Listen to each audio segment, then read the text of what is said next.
so to give you perspective, Mercyful Fate, Don't Break the Oath came out September 7th, 1984.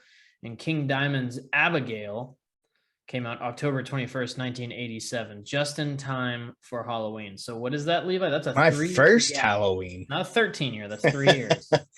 Oh, that would have been baby Tommy's first Halloween. 13 years from. Was that Abigail?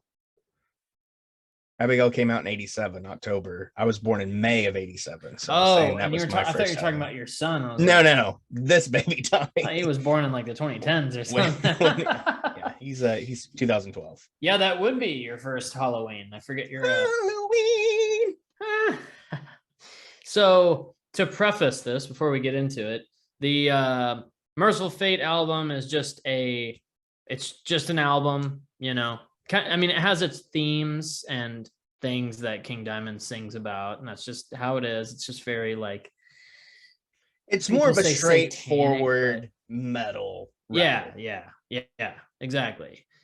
King Diamond's Abigail, however, is a concept album, and I have the plot right here in front of me, and I can read that because the album, as the track listing goes, is the story that it tells. And a concept record, for those of you who don't know what a concept record is, it's an album that tells a story track by track, like a movie would. It's a progression of a story by each. It's a screenplay.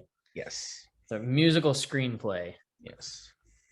Okay, so Abigail tells the story of a young couple, Miriam Natias and Jonathan LaFay, who move into an old mansion that LaFay inherited. This is Wikipedia, straight from the source. Shout out to Wikipedia. If you want to sponsor the show. It takes place in the summer of 1845. Upon their arrival, they are warned by 7 horsemen not to move into the house because if they do, 18 will become 9. They do not heed the warning and proceed to move into the mansion. Because why would you heed the warning? Because that's horror, man. Yeah. You don't listen to the warning. Yeah, you're crazy. During their first night, Jonathan meets with Count de LaFay, the family ghost, who is a deceased relative in the song The Family Ghost. A rival family ghost. The ghost shows him a casket in which a corpse of a stillborn child, Abigail, rests. The ghost informs him that Miriam is carrying the spirit of Abigail, that the child will soon be reborn. He insists that Jonathan must kill Miriam at once to prevent the rebirth. The narration then relates the story of what happened to the Count and his wife on July 7th, the 7th of July, 1777. The Count had discovered his wife had been unfaithful to him and was pregnant with an illegitimate child. Enraged, he threw the Countess down the stairs, breaking her neck and causing the child to be stillborn. The Count had the body of the Countess cremated and the stillborn fetus he named Abigail and had mummified and laid to rest in a sarcophagus, the Count having an inexplicable urge to preserve Abigail for the future. We got 3 more paragraphs here. So. The narration then returns to the summer of 1845, during which Jonathan and Miriam are beset by a range of omens. The song Omens. Omens, yeah. The church bell rings despite nobody being inside to ring it. Flowers die, unwholesome stenches fill the house, and the dining room table is discovered set for 3. Sounds like my house with 3 boys. Maybe you're living. Hey, maybe it's the house. Maybe I'm suffering from the omens right now. You might. I think you are actually. The 3 boys. In one incident, an empty cradle is discovered by Jonathan swaying in the air, with both him and Miriam insisting that they didn't bring it with them. The next day, Miriam is clearly pregnant and the fetus develops quickly. Jonathan realizes that the family ghost was speaking the truth. God, my fucking computer's so bright. The fatal crisis begins when Jonathan accuses Abigail of possessing Miriam, and Abigail, through Miriam, admits it.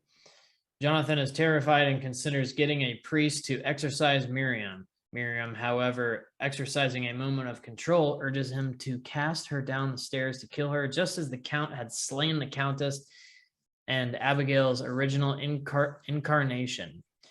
Therefore, Jonathan pretends to give in to Abigail's demands and suggests to Abigail, once she regains control of Miriam, that she should come down to the family crypt so she can be reborn where she died. However, as the couple stands at the top of the stairs, Jonathan is distracted and the possessed Miriam pushes Jonathan down the stairs. Shit's popping off. Shit's going down. It's going down the stairs. These stairs are just fucked, man. Everybody goes down them. Miriam gives birth to Abigail, but dies shortly afterwards, her last sight being of Abigail's yellow eyes. Supposedly, her ghost can be heard screaming on the stairs in July every after. The 7 horsemen arrive at the mansion and discover the baby Abigail in the sarcophagus, eating something too horrifying for the narrator to mention, though the fact that it is found in the sarcophagus suggests that Abigail is eating her own previous body.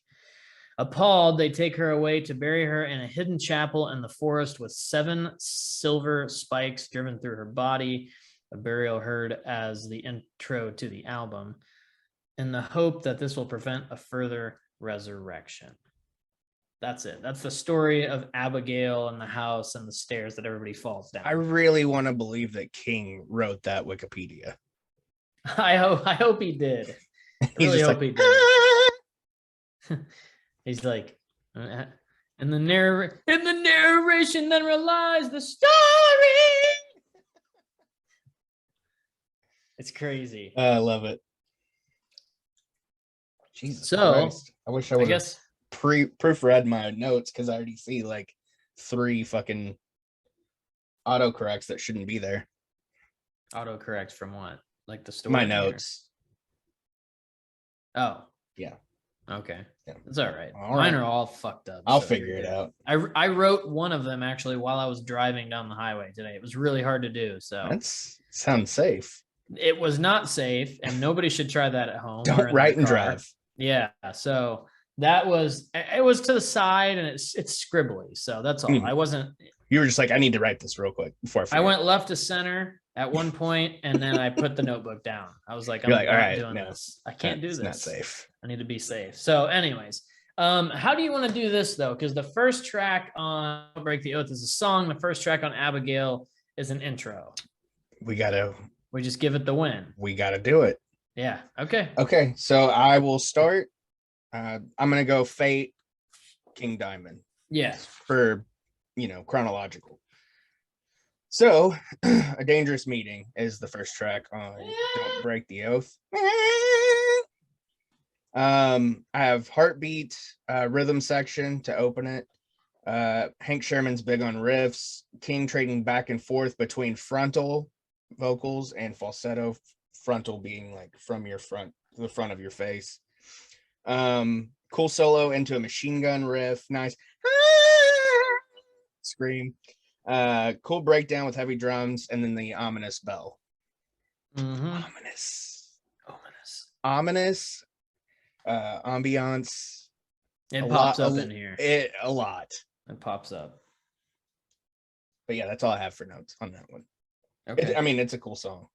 Yeah, and then Funeral from Abigail. Oh shit! Do you have? I didn't really write shit for that, so I'll take yours. It's Abigail's eulogy, which my autocorrect turned into enology. Oh, nice. The study of Eno. Yeah, not to be confused with the study of emo. Just creepy, but a perfect thing to open a metal opera. You know what? That is the perfect way to describe Abigail. As a metal opera. It's a metal opera. Obviously, Dangerous Meeting takes this for me because it's an actual song. Not that, Arrival's cool or Funeral's cool because it's, it's kind of opening up the story, but you're like, what the fuck is going on? Yeah. And you compare it to a song. It's right. Actual song. It's not fair. Which Don't Break the Oath has an instrumental later on. And it's kind of the same, the same thing. Exactly. So A Dangerous Meeting would have took the win for me regardless, because this is one Mercyful Fate, King Diamond song that this one I always remember. It's one of the most popular ones. It is one of the most popular songs, and it's not on every set list, which is surprising. Mm-hmm. I know he plays as King Diamond, he plays Mercyful Fate stuff, but this isn't one of them. It's usually Melissa and the Sabbath, the the Come Sabbath to the is Sabbath. Come to the Sabbath. Come to Black. Not to be confused with Come to the Black Sabbath. Right. Because That'd be two different things. you could get confused with you that. you would get confused. A Dangerous Meeting starts off with a head-bobbing riff and leads into King's insane falsetto. The chorus changes the vibe, but then picks up with the staccato chugs. Mm-hmm. Song goes everywhere with verses, bridges, choruses, and breakdown and outro. I love the when it solos the guitar. Bam, bam, bam. Yeah. That is the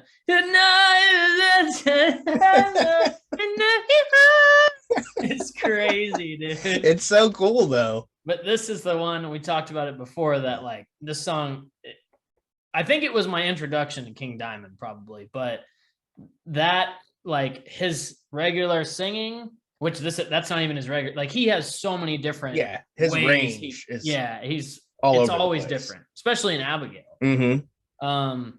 But that it always makes me smile. It doesn't matter what I'm doing. If I hear that, I laugh. I It's can't different. It really is. It's different, but it's not bad. It's just like because some people fucking hate it, and that's why they don't listen to King Diamond because they're like it's way too gimmicky. The fact is, he does it it's in tune at all times. Yeah. Oh, it's and a lot of people when they sing falsetto, like I do it sometimes when I know I'm coming to a note that I know I can't hit. So I automatically drop to the falsetto because I'm like, this is the only way I'm even going to get close. Yeah. And I've been called out for it before. And I'm just like, I'm honest. I'm like, hey, yeah, I know I can't full voice that note. So I got to drop down and go into falsetto. It's just crazy because he's, he's hitting his falsetto. He's probably like 2 octaves over the key they're in. He's probably, because if you think 1 up, I think of it on a guitar, that's 2 strings or a string over or 12 frets up or whatever. Like he's probably about 2 octaves ahead when he hits that falsetto. But anyway, but he's in the right key. Yeah, exactly. It's just his octave his range is higher than the actual music. Funeral, same as you. Mine just says intro, creepy sounds, the voice, all that. It's like you said, it's the ideology or whatever of Abigail. Ideology. What is it? What was it? The Eology. Enology. Okay. So anyways, a dangerous it's gotta meeting. be an actual word because they auto-corrected it. Yeah.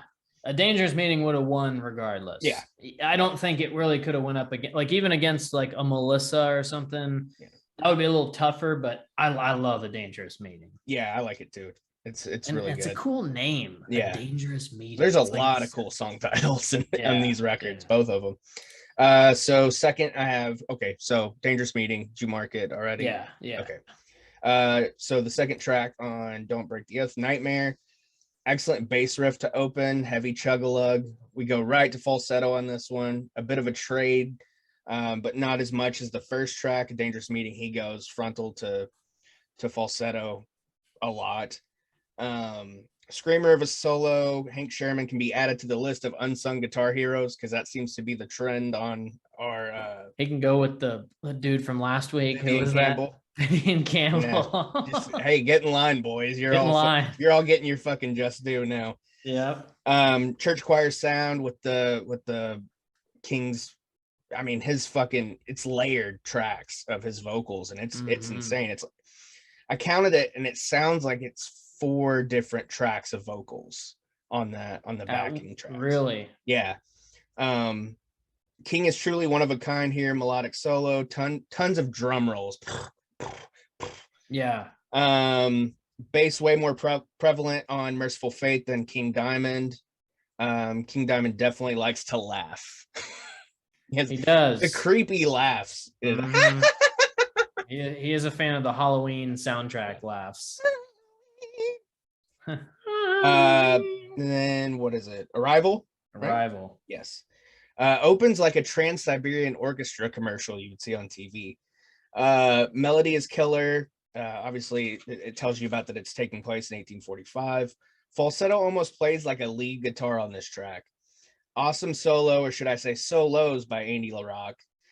Jonathan said, "Get out of my way," and then, "I don't believe a word you say." I love that fucking line. And then he does it as the song progresses. He does it a Mhm. different way each time. But yeah, that's my notes. All right. Nightmare. The rock and roll riff to open leads to that thrash and punk kind of sounding thing they got going. Both of these albums are very like, it's not thrash because it's just not thrash, but it's those faster like punk derivative and speed and thrashy kind of riffs, and it's interesting because it's its own thing for sure. It's King and Mercyful Fate both. It's hard to put them in a category. Yes, it is. I still would consider it because it is its own sound. And a lot of people, it's new wave of 80s British heavy metal, but it's not all British. So right. I mean, this is Danish. Yeah. Yeah. And that's not what to I be mean. Confused with like, the cheese Danish. Not to be confused with the cheese Danish, but it's just a new wave of 80s heavy metal. Yeah. That's kind of where I would put this. It's definitely something that thrash and like speed metal and those kind of genres would definitely have heavy influence from. Yeah. But like even like Metallica early on, I mean, they were heavily influenced by Misfits, you know, that, you know, horror punk, whatever. And King. I mean, the Mercyful Fate played with Metallica I think at the 30th anniversary. Yeah, and Danzig was there too. Yeah. So yeah, rock and roll riff to open leads to that thrashy punk sound. This is definitely the one I was writing when I was driving. Early breakdown after the first few verses and chorus. Love the keys and the guitar combo during the middle song bridge break. Different riffs close the song as well. Yeah, I was driving. So yeah, that's a common thing you'll see here too, is like the riffs would change a lot, like, and they were, that's why I say breakdown a lot too, because they're kind of broken down versions or modified versions of what the original riff would be. So I really like what the guitarist did with that, Andy LaRocque. And Andy LaRocque, yeah, he's cool as shit. Wait, he's Hank Sherman. Hank Sherman is on Mercyful Fate. Yeah. Same thing with Andy LaRocque on. They're very Abigail. similar. They are. And I think that's probably why that's why he won the audition, or however they did it. Yeah. Arrival. The song opens up with a jam that has just the right scale to rock and make you feel the arrival to the house. King tells the story in falsettos as normal.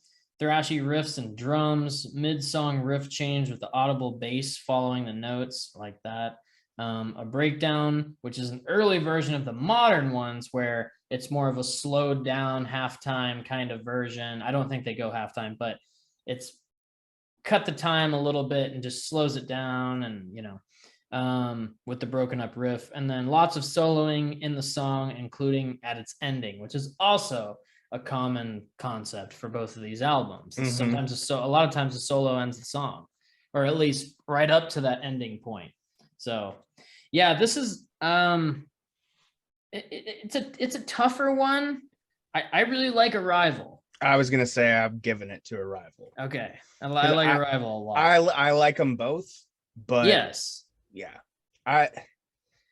there's something different. I mean, obviously they're different records, but there's just something different when it comes to Arrival, and it feels like it's more heavy, I guess.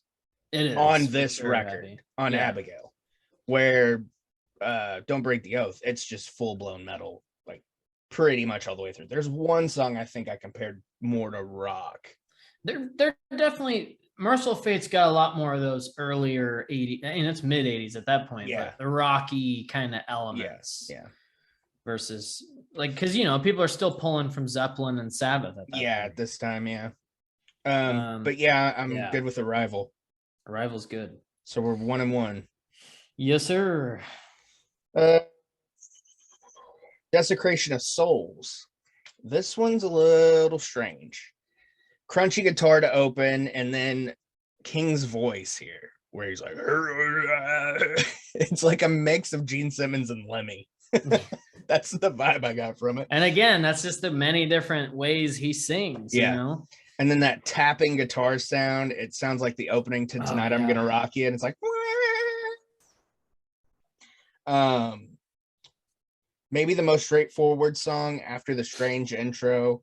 Not as much falsetto, and when there is, it's mostly in the backing vocals. Love the squeal right before the solo. Maybe the most rock song. Here it is. I knew it was coming up. Love the bass under the second part of the solo. And then Mansion in the Darkness, or Mansion in Darkness. Excellent drumming. Wait, does that? Four vocals on falsetto screams. I asked the question and then I counted later on. Terrific guitar work again. Gives you an audio tour of the house and the surrounding area, or I guess you could call it the grounds. That's a great statement. Yeah, gives you a feeling that you are there with them. Yeah, it really sets the vibe. Yeah, yep. That's good. That's good notes. That's good shit. Not to be confused with this. Beaut. It sounds like you're blowing up a balloon. It was trying to falsetto, I think. Desecration of Souls.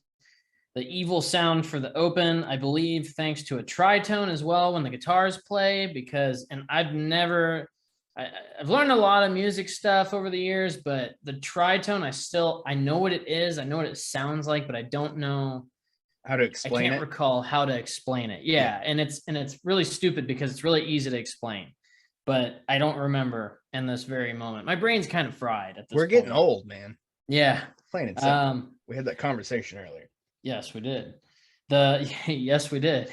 The thrash rock riffs begin. More so new wave of 80s metal riffs / rock, Maiden and Priest sounding, face melting solo, a short one over a progressed version of the original riff. The song slows and lets Hank or Michael solo. I can't tell. And one more chorus than the outro. And then A Mansion in Darkness, your notes, because they were perfect. And then thrashy paced 80s melodic riffs intro. I'm always saying intro. I don't know why I say that, but it's I say intro the whole fucking song. Too. Yeah. Chorus that has that 80s classic lick, chords strummed. Chorus has that 80s classic lick, chords strummed, and two notes, I believe. Oh yeah, that's what I'm trying to say. The chorus has that classic 80s lick where the chords are strummed, and then there's like that diminished banner. Yeah. That's like a broken chord that they strum over that to give it that evil feel. Again, right. Very common in metal.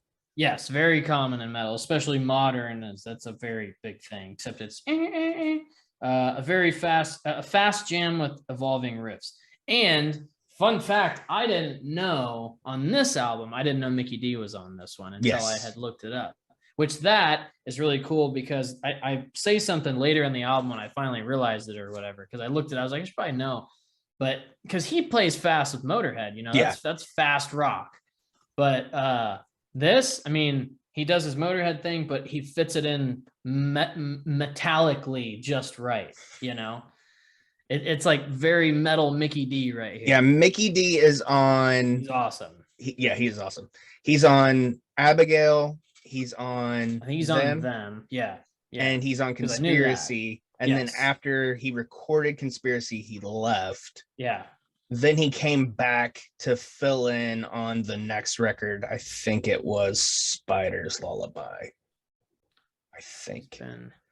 But he was basically like, hey, we know you left the band to go play with Motorhead, but like, can you come back and do this album with us real quick? I'm pretty sure. He did Fatal Portrait, Abigail, them. See, on them, I thought that was just, I didn't know if that was just a one-off. I never really looked it up, but I knew he was on them and then Conspiracy. And then it says he was on In Concert 87, Abigail. It doesn't say Spider's Lullaby. He's on another record. Maybe it was Conspiracy that he had already left. Because I know Conspiracy has Sleepless Nights and he's not in the video. So maybe that's what it was. Maybe that's what it is. So who takes over after him? It's a blonde guy. Snowy Shaw was on The Eye. Okay, The Eye is after Conspiracy, not Spider's Lullaby. Yeah. I want to see this Spiders Lullaby. What the fuck? It's taking me all over the place. Never mind. Look it up later. Get out, get out, get out. It's going all over the place. Come on, go back. So Mansion in the Darkness and Desecration of Souls. I need to listen to the first two riffs in my ear real quick. Okay. And then I can I'll let you do that, and then we'll decide a winner.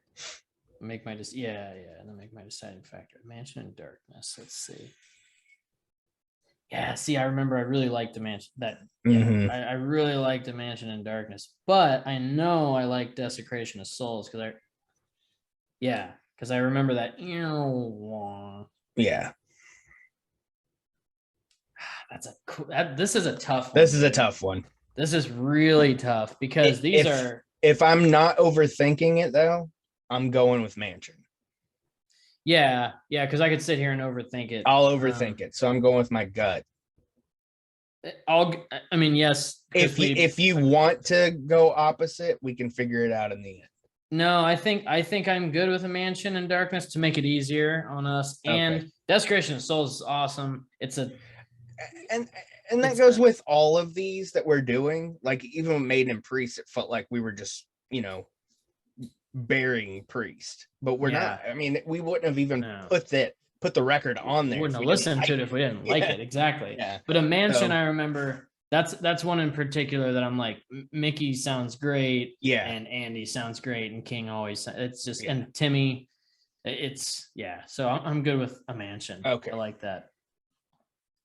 A Mansion in Dock. I marked it. Okay. Huh? Malt. I mean, how's that feel, baby? Night of the Unborn is next for Mercyful Fate. Holy shit, guitar opening melts your face. Sounds like a Eddie Van Halen riff from the first Van Halen record. More falsetto, of course. King's vocal range is insane. While it can make you chuckle sometimes, it's definitely a trademark and not used enough by others. The fact that he's still doing it flawlessly well into his 60s is crazy. Singing falsetto isn't as easy to do, especially for longer periods of time. There's that note that you were looking for. Song picks up for a nice shredding solo, great bass riff, and excellent drumming. Who is the drummer on Mercyful Fate again? I'm having a brain fart. Let me bring her up. I got it. Kim Ruz. Yes, Ruz. He does a great job on this. Family Ghost. King's vocal is more audible in this track. Seems like in the first couple of tracks from the Abigail record, he was further back from the microphone, maybe. But here he's prominent. This one I have a note about that, similar to yours. Because like you said before we started, we were just kind of brainstorming. It's kind of hard to understand what he's saying unless you have the lyrics pulled up. Yes. Which I mean is a common thing with a lot of metal. Yeah, it's pretty but especially when he hits falsetto, to me a lot of it's hard to guitars are in your face, possibly the best produced track on the record. So much melody and break your neck, and he kind of growls, and then the laugh again. Abigail has been here for years, still born. So yeah, that's my notes. So similar to, I'm glad you said something about it on Night of the Unborn. Mine's a little different. I sound a bit critical on it, but I'm not. I like being critical though. Yeah, well, of course, yeah. Sick opening riff. We couldn't do that good. Yeah. Sick opening riff, fast new wave 80s metal, again, sped up Maiden. Awesome music, but King's vocals are a bit much here. King's vocals are a bit much here. Abrupt lead into the chorus. Bass lines are very audible here, and I love it because I'm a big fan of hearing bass in music. The band helps me. The band helps me get through the overpowering King noises. Don't get me wrong, it's amazing, his range, but this song is a major showcase of his voice, and that's okay. A bit much, but it works because it's King. So that's my main. This one is just, it seemed like he never let up. It was all over the place on this Right. one. And it's not in a bad way, Right. but it's a little too, it's just too much. It's- if he would have thrown some singing in there, Yeah. regular, Gotcha. I'm with you. I would have been 100%. You know, 100%. The Family Ghost, another 80s thrashy lick to open the track. Waste no time getting us to a ghostly solo that then leads into another, at times, ominous sounding solo and backing riff that just evolves and sounds so cool. Song returns to the opening riff to close as King wails. So I think we have a clear-cut winner here, folks. Well, I really like Night of the Unborn's music. That's the thing, you know. But you got to put it overall. Yeah, it's tough because I don't want his voice is too much King to make me push it back. How much more King could this be? And the answer is none. None more King. That's true. I mean, it's very King. And then the Family Ghost, you know, you get the story that continues, and it's the continuation of the story, and that in a way hurts this track by track because you get into the story. Yes. So I feel like I'm a huge fan of concept albums. I think you've said it before too. Yeah. And that's what makes this difficult. It's not that Don't Break the Oath is a bad record, because by no means, stand alone, this is one of the most influential metal records ever. But I mean, I have to, and Family Ghost, I mean, that's on King's set at night after night. Yeah, always go back and look, setlist.fm. Shout out if you want to sponsor the show. I love your fucking site. Yeah, I'm always on that shit. God, I fucking love it so much. But I just, overall, King's vocal on Family Ghost is, like I said, it's in the forefront. It's right there. It's in your face. It's not as falsetto-y, and it's not too much. It's not too much. It's a lot of singing. It's not just It's not a Night at the Opera. Not that the falsetto is not singing, you know, but it's just like you want to hear the regular King. If you ever hear this, we love you. We just want dude. It's just because he's totally listening, but it's hey, you know, it's just Night of the Unborn, you know, and not that his, if it was him doing it 3/4 of the song, it would have been okay, but you know, the whole 9 yards. A little rough. Just a little much for you. A little much. So I'm good with Family Ghost, if that's kind of where you're going with that. That's where I'm at. It's a really cool song. I like the song. Yeah, it's one of my favorites on that record. And so is Night of the Unborn. So yeah. I mean, I like both. But yeah. So next up, The Oath.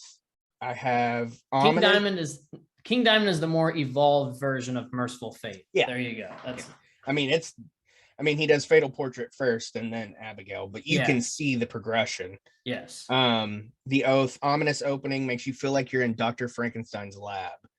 Sound effects, thunder and lightning adds to this one, which I'm not always a fan of sound effects. Which song are you doing? The Oath. Oh, The Oath. Yeah. I'm not usually a fan of sound effects on songs for the most part. Sometimes though it helps, like here it helps. Yeah.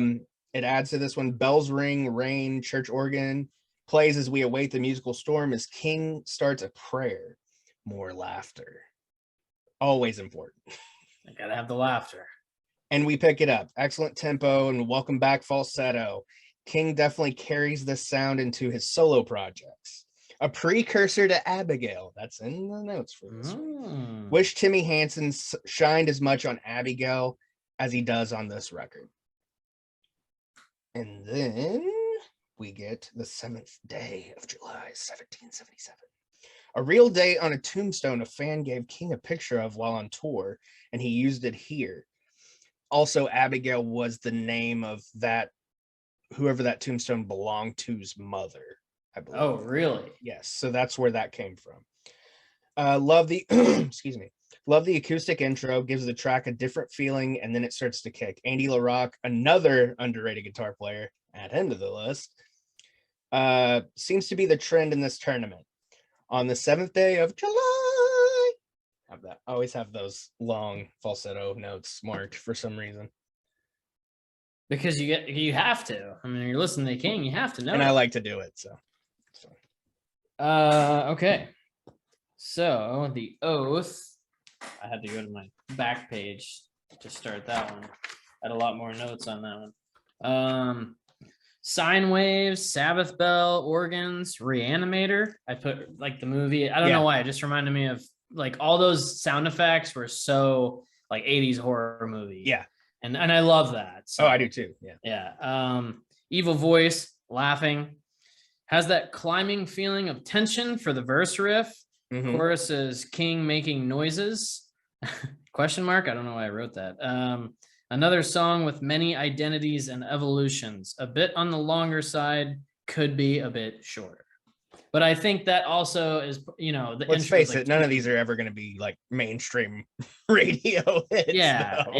yeah, exactly. Which so, and that's just I don't even know why that was a critique. I think I just had to write something. No, but, I mean it's a good note though. But it's And I'm really with you. just It was a the longer intro. one. Yeah, it's like 7 minutes, but you know. So anyways, and then the 7th day of July, 1777, picked chord intro with the same string synths in the background, kind of playing off each other, leads into an absolute jam. The whammy pedal use is sweet. I love that. Really fits the vibe of the album in this song. Ripping solo as per usual of the King's music. Thick and quick paced song. And not like quick song, but just kind of, it's just bam, bam, bam. It's always Keeps going hitting in your you. face. Yeah, and that I love the use of the whammy in that. I'm not like a guy who's like, oh my god, any kind of whammy I love, but that it's like cool this, when you it's can really cool. pick it out of a song. Yeah, exactly. When you're like, yes. what, not like somebody who's doing it constantly. Yeah, just like laying on it. Kirk But Hammett. when yeah, what? What? But when it's, you know, over time and little bit here and there, you're like, oh, there it was. Yeah, like that. Yeah, I dig that. And then, you know, for those people, it may becomes one of their signatures. But on this, you know, for Kirk Andy, if that's who it was that did it, it's not. Kirk Hammett. It's not like necessarily a signature of his. You know, No, it's just threw it in there and it went great. It's very rare throughout the album, but I noticed it a couple of times. Yeah, and it kind of goes with that synthy feel they get in some places. Because at first, when I first heard it, I was like, "Oh wow, that's it." I was like, "No, that's a whammy pedal." Yeah, just wee sitting, putting his foot down on it over and over. You know. So, anyways, they're both cool songs. The Oath is one, for some reason, that's one I remember the title a lot. Because it's Don't Break the Oath. Because it's Don't Break the Oath, probably. But that's just why I remember the title. The track, yeah. The Oath, Don't Break It. What if it's called The Oath, Don't Break, Don't Break It? If you were going to break it, don't. As far as oaths go, don't break them. Yeah. If you were thinking about breaking it, don't. If you had any thought in your mind, it's kind of a tough one as well. Yeah. I really like the 7th day of July, 1777, but the Oath was one of the standouts on the album, although it was a bit long. You know, it was a bit long in the tooth. It's a bit long in the tooth, yeah. So I don't know. It's tough. The next one's a really tough one too. Mm-hmm. I don't know, man. What do you think? I could go Oath. I know where I'm going with the next one, which sucks because I don't know. I just want it to be fair, so I gotta stop overthinking. I'm gonna give this one to the Oath. I'm good with it because I think I want to just give one to Don't Break the Oath. Also, it's basically the title track, and there's a lot going on. Yeah, there's a lot in a lot of these songs. There's just sometimes it's almost, again, too much going on, but not because they execute it properly. But I'm good with the Oath because it is definitely one of the standout tracks on the album. Right. Okay. So Gypsy. The name for King's second skull after Melissa was stolen while Fate was on tour. Maybe my favorite track on this record. Everything just flows together nicely. The band is so tight and complements King's vocals perfectly. Listened on my headphones this week instead of on my normal big speakers that I like to listen to these albums on, mainly because everybody's home and King Diamond isn't as welcomed here sometimes. Yeah. My wife is home. I find myself headbanging to this more than other tracks on this and Abigail. Okay. Omens. Drums. Nice little bass riff. Bass has been rather quiet so far on Abigail, but it's here. Another blistering solo in keyboards. This is another welcome difference and adds that ambiance. There's that word again. That the story is telling. Ambiance. Is that your notes? Yeah. Okay. Gypsy. This is one that I'm almost like it's a single for me because I really remember that. It's like 4 minutes and 3 seconds, something like that. Yeah, it's perfect for radio, if live set radio, all that stuff. Yeah. Love the riff. Glad this album has a single hit cut thing this late in the album. And I know there's not really any singles off of this album. 6 out of 9 songs is usually where an album can lose me, but Gypsy doesn't. Chorus riff is sweet too. The fuck does that say? or post, whatever. I don't know. Sweet too. I don't know. Or pre-post, whatever it is. Chorus riff is sweet too. Pre-post or whatever it is, because there's, the riffs are all over the place in the song. They get placed all over. Some songs are hard to identify, like Ronnie James Dio. Gypsy is an album favorite. Also short, sweet, and to the point. Omens, I really like the groove metal riff. This is a groove metal riff. It's very Pantera like esque, and I'm not like a Pantera guy. Rob Zombie even. Yeah, totally. That like 90s was very groove metal. Late 80s to 90s, yeah. Thrash feel in the chorus strums. A great rival to Gypsy track versus track. Song gets some synth love for the bridge and to the solos. Verse riff reminds me of a Pantera riff. Reminds me of Thunder Kiss. That's what I was trying to think of. It is so similar. And obviously pre-Pantera groove though. Yeah, comparing it to a Pantera riff. Not to be confused with Pantera's hair metal days. I was gonna say this is not pre-Pantera, but it's pre-groove metal. Right. Pantera. Pre-90s Pantera. Yes, because it was groovy. Pre-popular. It was not Phil Anselmo. Pantera. Yeah. So, what else was I gonna say? And when describing groove metal, for those who don't know, groove is basically slowed down thrash, essentially, and more broken down, or like that kind of thing. Whereas thrash groove metal to me is more like my speed. If I were to get in a mosh pit, it would be to that. Totally. Yeah. I love it because it's a lot more, because you're dancing more than you're like ready to fucking spinning hell kick somebody in the fucking throat. Yeah, the head can bang to the count, whereas thrash is you're moving really quick. Yeah. So, and I love them all, but not to be confused with kill them all. You would confuse them. Because you would. It's the same thing. Same thing. Love them all, kill them all. I know my pick.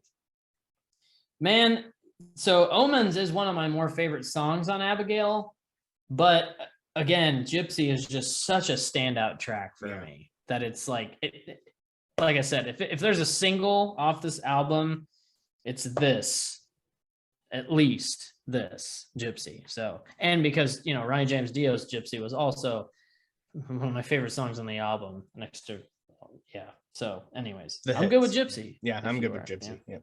You knew, I knew, kind of. I was waiting to see where you were gonna land on that one. I really like Omens, and it's one I watched a couple performances of it live just for the start. Yeah. I like it a lot. Like I told you on the Dio one, man, I like to start off like listening to the songs live. Then I'll do a run through, and then I'll do a run through and make my notes. I've been doing it because you said that. It helps I so much. Yeah, because I need a visual at first to really get me going. Yeah. Yeah. Welcome, Princess of Hell. First off, great title. Love the title of that song. Production stands out on this one. A lot of different stuff vocally. Harmonics on the guitars are great. I wish bands still recorded as a band. You can tell they are still vibing fresh off of a tour. Guitar slide towards the end is something we haven't heard yet. I like that. Don't when you're in the pick up the neck. I love that sound. Always have. Where am I at? Same record. Okay. The Possession. King really should have written a book. Abigail has been transferred into a graphic novel now, but his talents are easily transferred to a book. Just a thought. Would love to see this as an animated movie. More in the masterclass in metal drumming here from Mickey D. Those are my notes on Possession. This is the one that I noted Mickey D on too. I mean, just something about it, like this part of the story is like it needs to be more. And I want to get the graphic novel actually, but I wish they would make a movie out of this. It'd be cool, man. It would be killer. Welcome Princess of Hell, rock and roll riffage on guitar and bass. Credit to Timmy Hansen for playing all this finger picked on bass. Apparently he is a finger pick guy. Yeah. So yeah, that's always dude. Steve Harris, one of my say favorite bassists all time. Maiden. Yeah, you can hear it. Finger picking ain't easy, especially when you're going fast. Love the chorus vocals. The like I love that. It kind of takes you up and down. I like that feeling. And that's what I said was I like how the chorus vocals take you up and down vocally. This also has that hit/single vibe that keeps me interested. A fast rock song overall that King and the guys execute perfectly. And then the Possession, I really like this one because of those power chords in it. Love the crunch on the guitar, and I love that it has that bass intro, even though it's just super short, but you get that. Also credit to the drummer Mickey D, known as Motorhead. The drums on this track hit me to mention him, and they hit you like a train. An awesome song to bang your head to. The tempo and groove make it impossible not to. King telling his story in wailing as well. I always, it's kind of like my afterthought. Yeah, you have to. I mean, King is front and center, you know, so it's not. And I'm always a guy who, when I listen to music, the first thing I hear is the instruments, and then the vocals always, they accent it for me, or they're, you know, it just depends on the vocals. Because there's some stuff I listen to and I'm like, I don't like the vocals, but the music is really cool. Yeah. The band, you know, not saying that's how King for some is. reason awesome. I'm always like, I mean, obviously I listen to vocals because I was a singer at one point in time. You're a vocal guy. But the first thing usually I pick out is the bass. But it's that keeping time, those just those little nuances in a bass riff, that whatever it is, usually in sync with the drums. Yeah, right. Because it's the rhythm section. They're keeping time of the song. And then, you know, guitar playing is, and I love guitar, and I love, you know, a good solo and all that stuff, but it's almost like guitar for me is an afterthought. Yeah. Whereas the rhythm section and the vocals are more what I'm attracted to in the song. But and not to say that I like I said, I love the sound of a guitar, but in process of breaking a song down, it's the we all have ways we listen to a song. Right. You know? Everybody's different. The way if you and I sat and listened to the same song and just wrote what we thought about it, kind of like this, we would both pick out different things. Right. You know, Absolutely. If it's like, what do you hear? Yes. I know my pick. So I like Welcome Princess to Hell, mostly the chorus vocal like that. I'm always a fan of vocals like that up and down. But I'm a big fan of the Possession, and I have to go Possession. Cool. Me too. Cool. I have to go Possession. It's just so heavy, and the title's fucking cool. So is Welcome Princess to Hell, but the Possession. I mean, that's like. It's very metal, you know. This next one is an obvious one because Don't Break the Oath. It's an instrumental. Yeah. To One Far Away. Cool acoustic, quote unquote, instrumental. There's humming with a faint falsetto in the background. That's really cool. I like that. Obviously, we love instrumentals. We do. But track versus track, it hurts it here. However, like the beginning of Abigail being an instrumental hurts it. Obviously, Dangerous Meeting is badass, anyways. But if it was a very strong, like 5 minutes or right, 4 minutes, if it's like a it could maiden compete. instrumental, Yeah, and Transylvania, yeah. right. Beautiful guitar work here. Not a skip, but just kind of there. You know, it's leading you into the last track, which I like that part of it. It's leading you in. That's a good. These are both two good places on records to put instrumentals at the very beginning and right before the last song, because you're like, Yeah, we're about to go over the cliff here.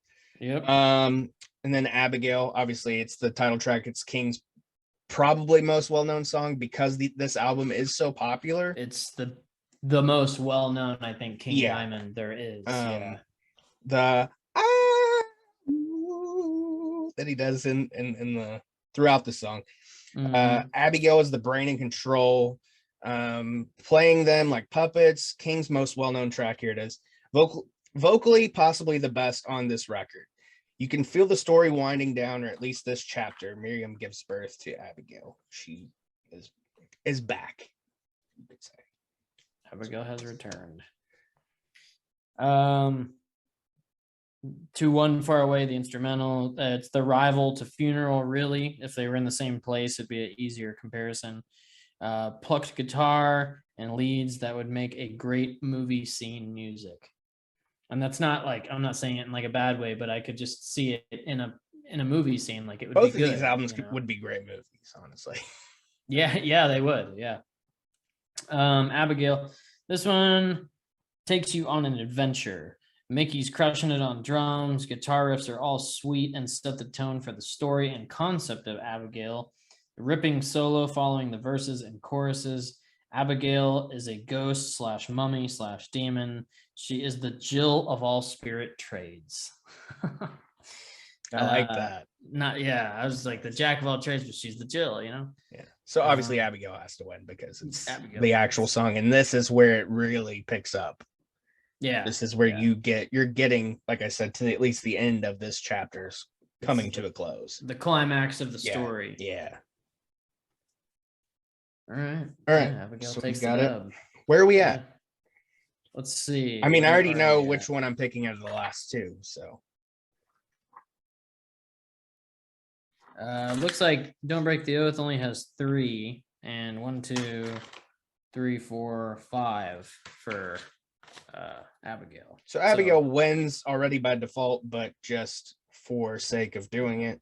Yeah. Come to the Sabbath. I take back what I said earlier. This is my favorite track. Cool, catchy opening with the lyrics. Come to the Sabbath.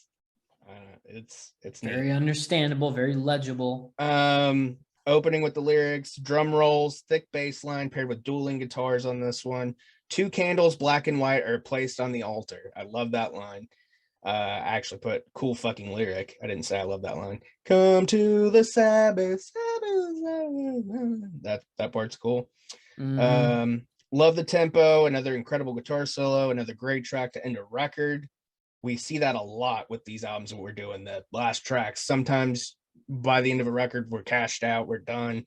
But here in these that we're picking, I mean, some of the best work is on the last tracks.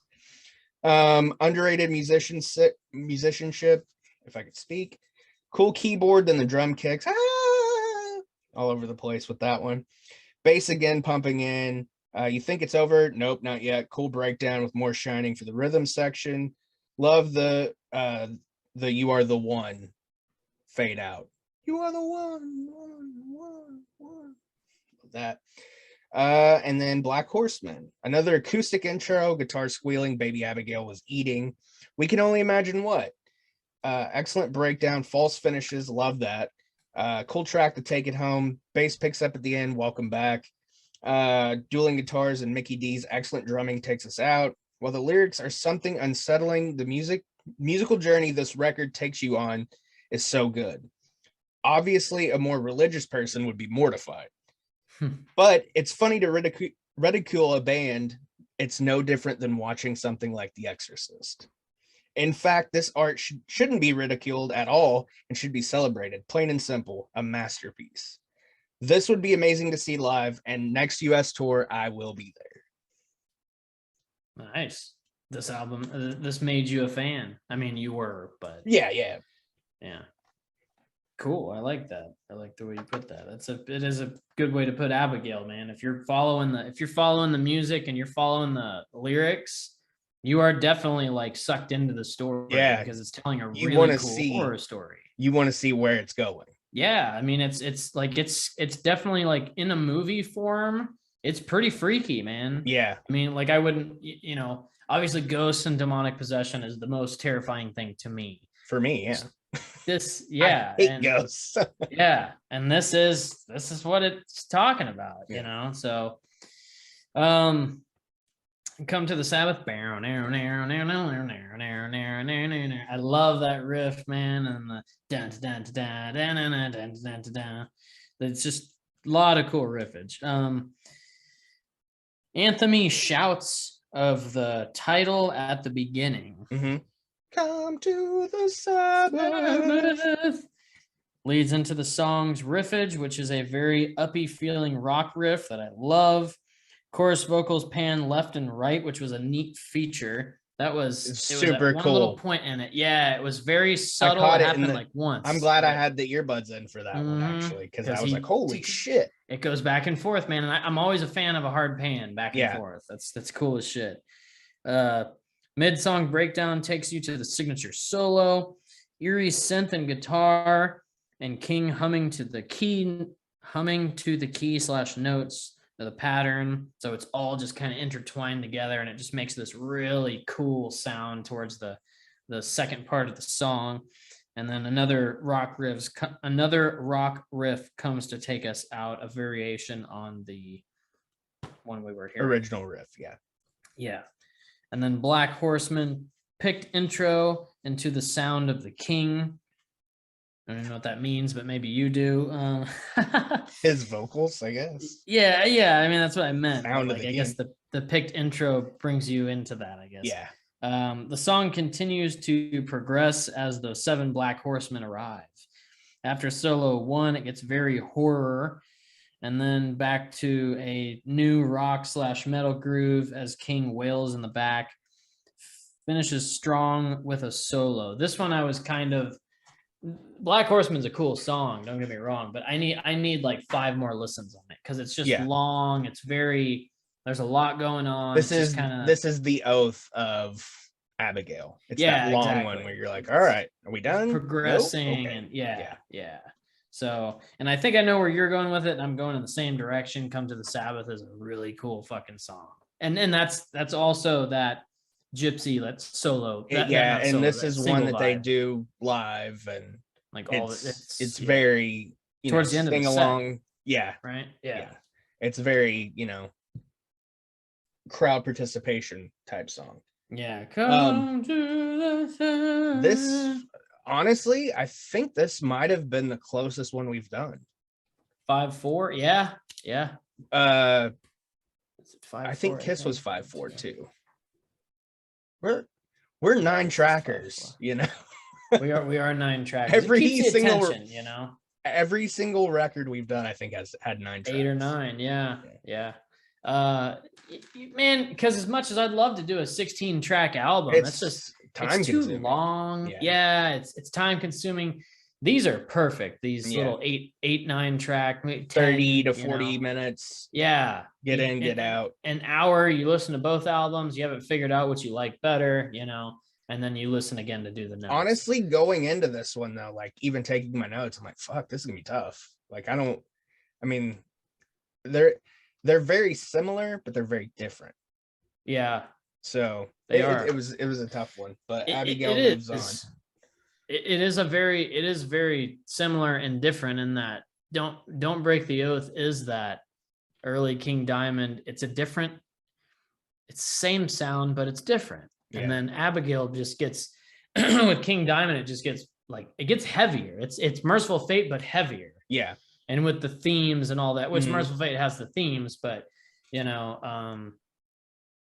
more of it's more of a just straightforward metal record as opposed to the concept album, which is always going to tell you a story. Yeah.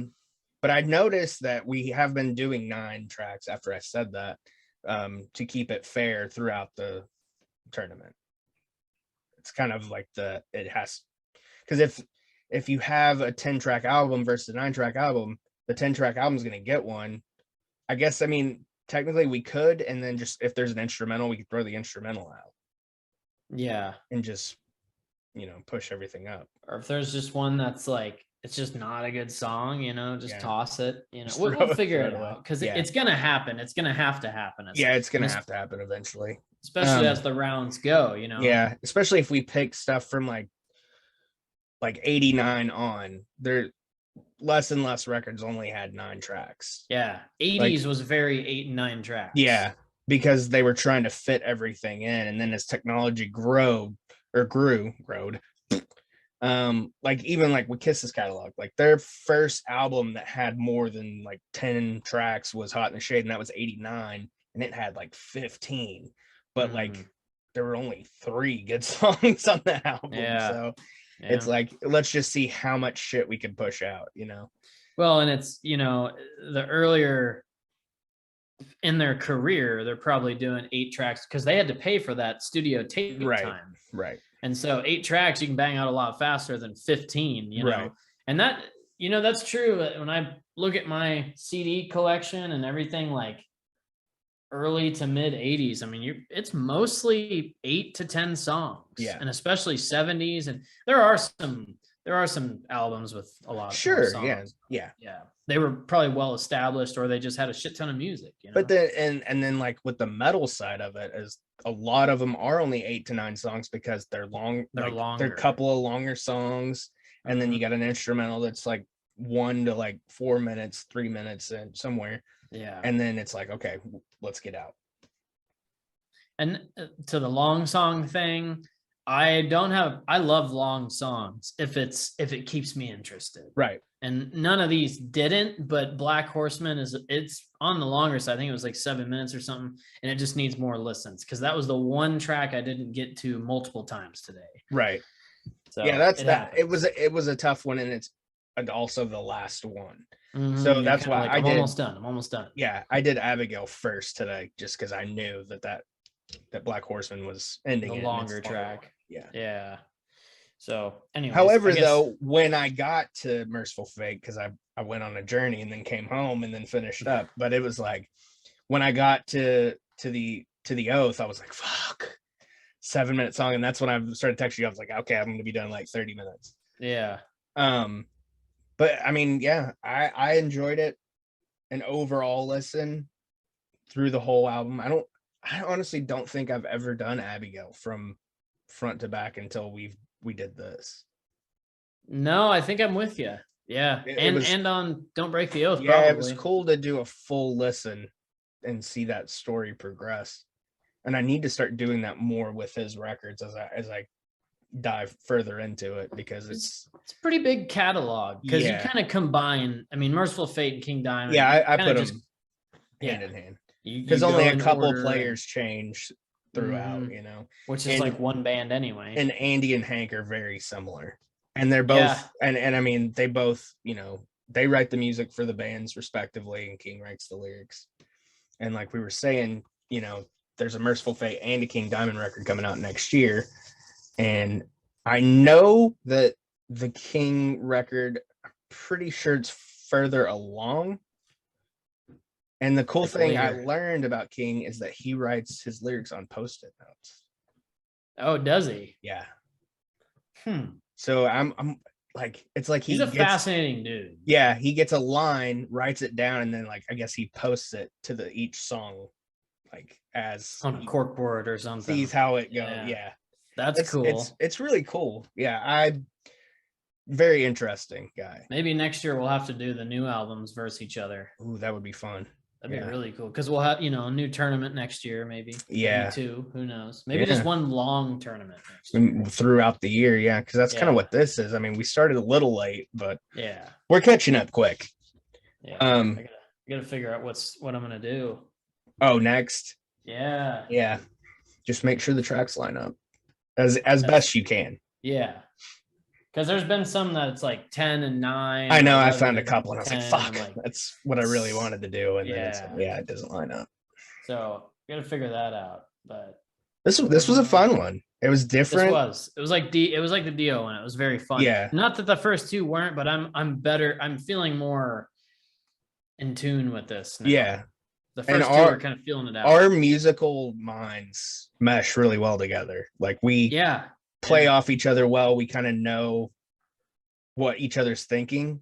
Yeah. So that helps we know what each other likes. And I know you're gonna have the vocals taken care of, so I don't have to worry about them too much. Right.